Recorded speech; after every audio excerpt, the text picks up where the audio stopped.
Radio broadcaster who gave up his career with one big regret, never getting to interview his hero, Paul Weller. But that all changed after he started a hobby during the pandemic, a hobby which became a #1 podcast this Christmas. For the final time, desperately seeking Paul, let's get into it. Paul Weller, thank you so much for joining me. It was a pleasure, mate. Lovely to see you. Thank you for having me on your show. It's been a while. Yeah, that's been a while, yeah. Bit of a journey. Thank you for inviting me here to Black Barn. This feels like I'm kind of entering your front room in a way. This feels like home, right? After 3 years, this final episode of the Desperately Seeking Paul podcast featured Paul Weller himself, a dream come true for the show's host, Dan Jennings. Dan, what was it like then going out to Surrey and meeting the big man? It was lovely, actually. And the fact that it had been a 3-year journey to get to that point, I wasn't terrified, I wasn't nervous.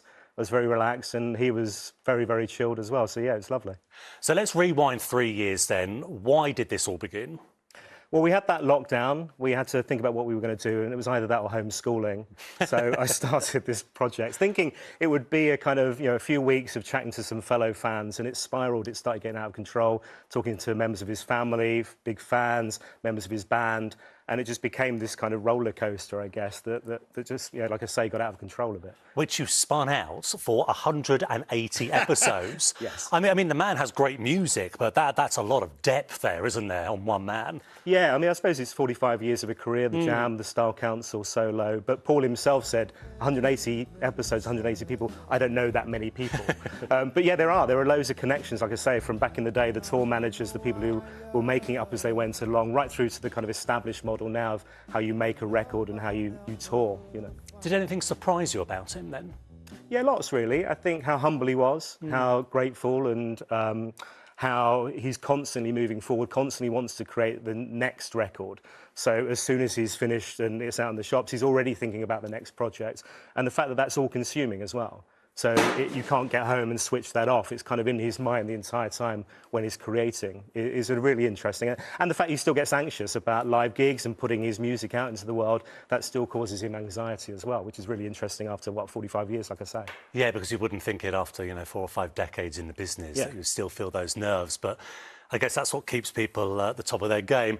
Also, at what point then, during the 180 episodes, did you think, right, I'm going to bid for him? It was actually a chance encounter. I bumped into him at a gig.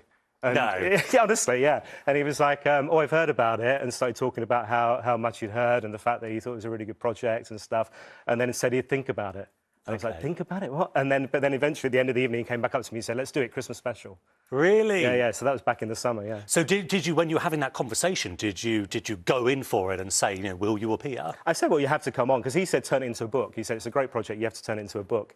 And I said, well, you've got to come on then. And he's like, oh, yeah, I'll think about it. So, yeah, it was always the goal to get him. But also, it's been a really nice journey to get here as well. There's so many stories to tell. You didn't want to kind of rush it, I guess. No, it's the perfect full stop. What comes next then?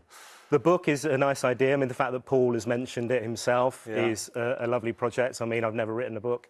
I don't know how difficult that feels, like a terrifying thing to do. So fingers crossed. But yeah, I'd love to do something like that next. A bit of a rest in the meantime. We'll see what's next. And who else might you be desperately seeking if you do another podcast? Well, there are lots of Pauls. Paul Simon. Yes. Paul McCartney. That would be a get, wouldn't it? Paul Hardcastle. Yeah. 19. we're pushing it a bit, but yeah. Okay. Desperately Seeking Paul could keep going. Desperately Seeking Susan. Get the lady herself, Madonna. Thank you very much. Thanks for having me.